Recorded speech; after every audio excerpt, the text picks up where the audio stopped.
वालेकुम स्टूडेंट्स, कैसे हैं आप और कैसा वक्त गुजर रहा है। आज हम इंकजेट प्रिंटर को डिस्कस करने जा रहे हैं। तो आइए इंकजेट प्रिंटर को डिस्कस करते हैं। इंकजेट प्रिंटर, सबसे पहले डेफिनीशन क्या होती है, इंट्रोडक्शन क्या होता है।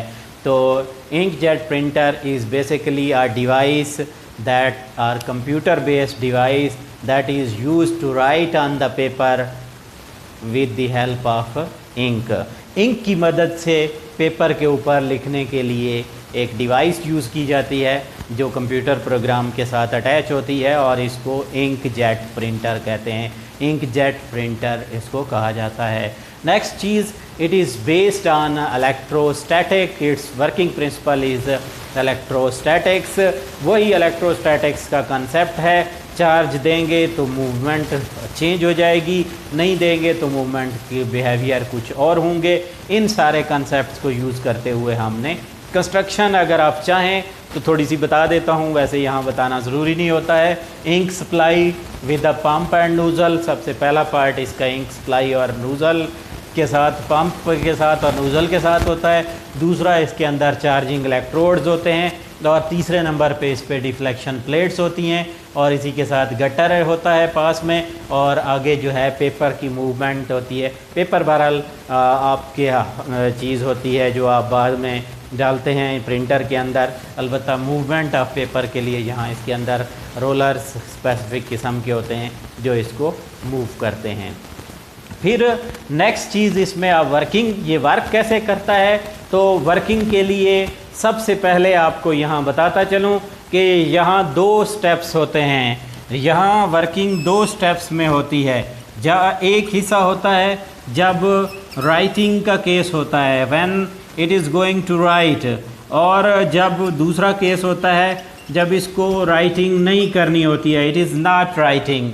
जब लिखना होता है प्रिंटर को तो फिर क्या होता है, यानी जब प्रिंट पेज के ऊपर लिखना पड़ जाता है। मसलन मैं ये लिखता हूँ आई एम गोइंग, मुझे ये पेज के ऊपर लिखना है।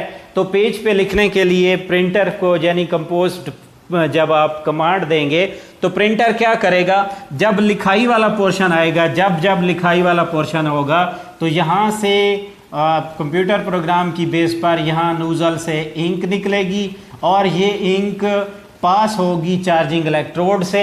लेकिन चूंकि इस दफ़ा इसने लिखना होता है तो ऑटोमेटिकली ये चार्जिंग इलेक्ट्रोड्स जो हैं ये इस वक्त ऑफ रहेंगे, यानी इनकी जो सिचुएशन होगी वो ऑफ की सिचुएशन होगी। और जब ये ऑफ होंगे तो आपकी इंक पे कोई चार्ज नहीं आएगा, और चार्ज नहीं आएगा तो ये दौड़ते हुए चले जाएंगे। ये चार्जेस ना होने की वजह से ड्रॉपलेट्स जो आएंगे वो डिफ्लेक्शन प्लेट्स से। अब डिफ्लेक्शन प्लेट्स भी इनका कुछ नहीं बिगाड़ पाएंगी, क्योंकि डिफ्लेक्शन इलेक्ट्रिक फील्ड से तब होती है जब किसी बॉडी के ऊपर चार्ज हो। तो ये ड्रॉपलेट्स सीधे पहुंच जाएंगे पेज के ऊपर। और सपोज़ यहाँ इसने आई लिख दिया, यानी जो मेरा पहला हिस्सा था जहाँ पे इसने राइटिंग करनी थी वो हिस्सा इसने कर दिया, जो वर्ड इसने लिखना था वो इसने वहाँ जाके लिख दिया। इसी तरह आपका जो है फिर वो सपोज़ वो हिस्सा आता है जिसमें आपने नहीं लिखना होता है। यहाँ से वही प्रोसेस दोहराया जाता है। इंक जेट या जो नूज़ल होता है ये ड्रॉपलेट्स भेजता है, ये ड्रॉपलेट्स पहुँचते हैं चार्जिंग इलेक्ट्रोड पे।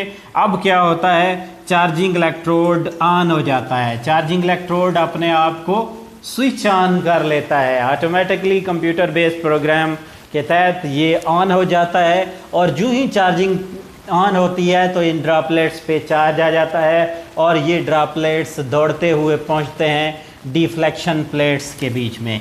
डिफ्लेक्शन प्लेट्स के बीच में आते ही, चूँकि इन पर कोई न कोई चार्ज मौजूद है, इन पर कोई न कोई चार्ज की टाइप मौजूद है, तो इस वजह से ये क्या करेंगे, किसी ना किसी प्लेट की तरफ, यानी ये ज़्यादातर जो है इस तरफ डिफ्लेक्ट हो जाएंगे। और डिफ्लेक्ट होने के साथ ही ये सारी की सारी इंक ज़ाय नहीं होगी, आगे गटर पड़ा होगा उस गटर में चली जाएगी। अलबत्ता वो और बात है कि ये गटर फिर से यहाँ सप्लाई के साथ कनेक्ट होता है इस एक ख़ास मेथड के ज़रिए ये इंक दोबारा इंक सप्लाई वाले पोर्शन में आ जाती है, और इस तरह आपकी जो बार बार राइटिंग है और वो लिखने के टाइम पे ये सारा प्रोसेस दोहराया जाता है, और ना लिखने से ये सारा कंप्यूटर बेस्ड प्रोग्राम होता है। आपको सिर्फ कंट्रोल P दबा के ओके करना होता है, बाकी कंप्यूटर का काम है, इंकजेट प्रिंटर का काम है सारा कुछ करना। ओके, अल्लाह हाफिज़।